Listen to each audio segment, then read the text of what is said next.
BlackCubing here. Today I'm going to talk about how to get sub 20 on 3x3. This is a topic which is quite requested and many people have this barrier which I myself crossed just a few days ago. So I'm going to be sharing my thoughts on how to be sub 20 on 3x3.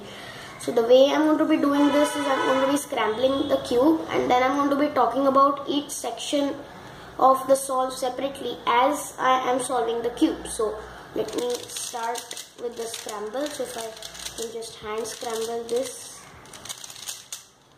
Okay. Now the first thing in the CFOP method, which is the method I'm going to be showing you, is the cross. Now you need to be able to do the cross in about less than 15 moves. That's it, and it needs to be fast. So like in about 2 seconds you need to be done with the cross.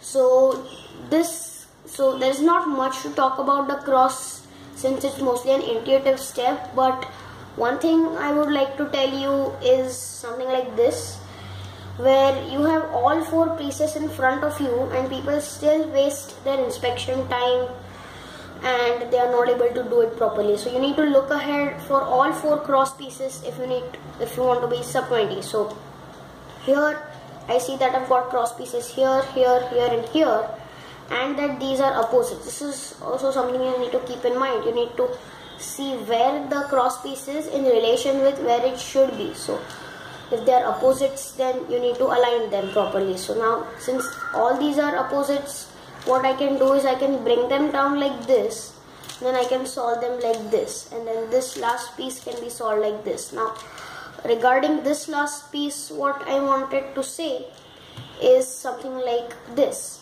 When you have a piece like this, what you should do is that you should solve it like this. But some people cannot do this fast. For them, the alternative is to move it over to the side, bring this up, bring the piece in, and then bring it down.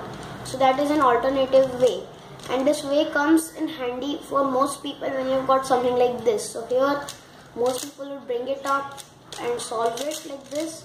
Instead, what you can do is you can first bring it out and then solve it like this. So there's not many things to say about cross, but you need to do it fast and you need to do it in under 15 moves.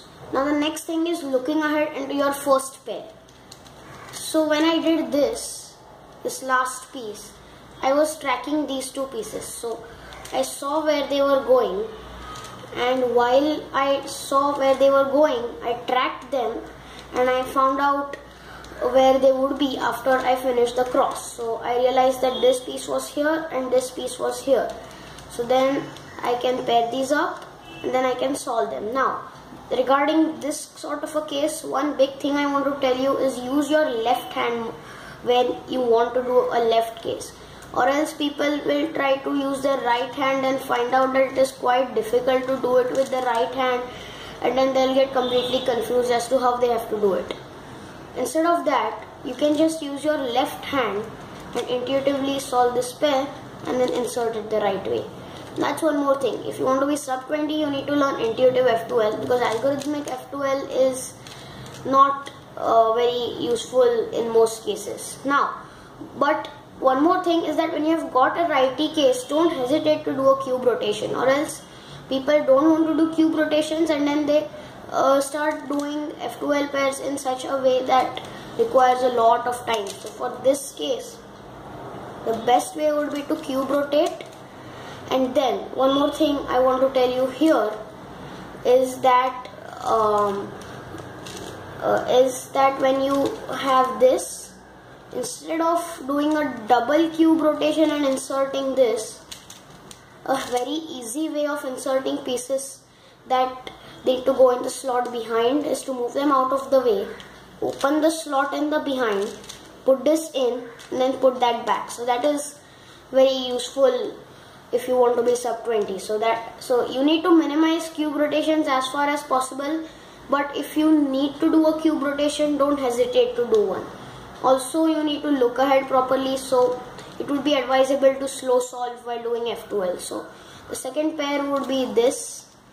And speaking of this, the normal way would be doing it like that, and that is fine. But when you have got a case like this, a very easy and ergonomic way to solve this case is just this algorithm, which is R U R prime U2 R U R prime U prime R U R prime. So if I can just do it fast, it's really fast. And it also inserts the pair, so you can directly look at for the next pair. And the way this algorithm works is it splits these pieces up, sets them up in a 3-move insert, and then inserts them. So that is a very handy algorithm. Now you need to, suppose you need to solve this pair, then you would do this, and then you would have to do this, and then you would have to insert it like this. But inserting it like this is a bad idea. Instead of that, you can use one of two algorithms. The first one is F prime R, which is the reverse of a sledgehammer, or the second one, which I prefer, is a fat R U R prime U prime and then a M. So those two algorithms help you to do rotation-less inserts. Now this is quite an easy pair. Now some people would do some fancy algorithm for this. I just prefer pairing them up like this and then putting them in that way. So it's quite fast.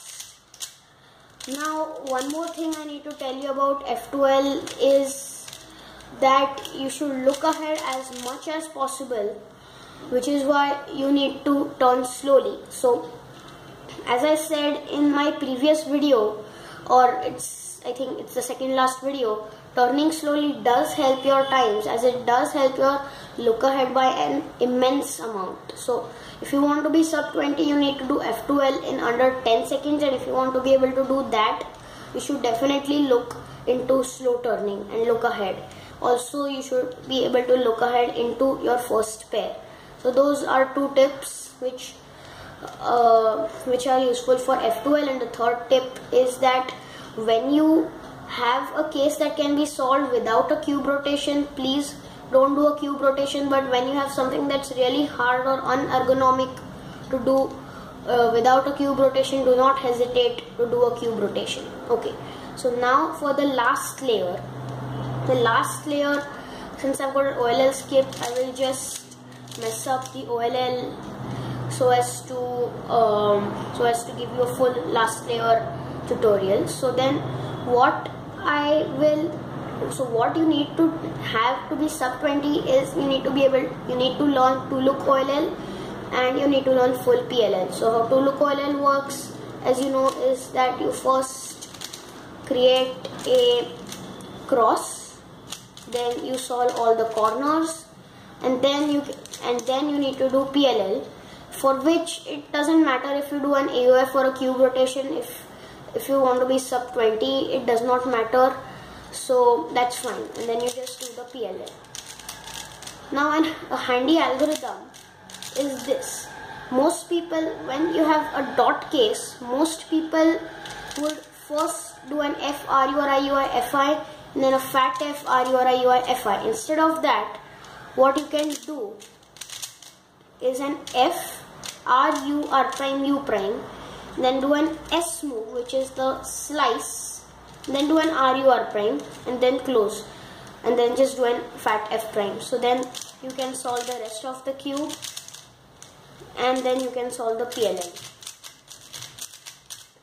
And you need to be able to do last layer in under 7 seconds or less. So basically the time breakup of a sub 20 solve is cross 2 seconds, F12 10 seconds, so total of 12 seconds, and F2, and the last layer should be done in 7 seconds. So your worst case time should be about 19 seconds. So thanks for watching. Please like, comment and subscribe, and if you like this video and want more videos of this kind on becoming and reaching certain goals in other cubes like the 2x2 or the pyramids or this cube or whatever, mention it down in the comments.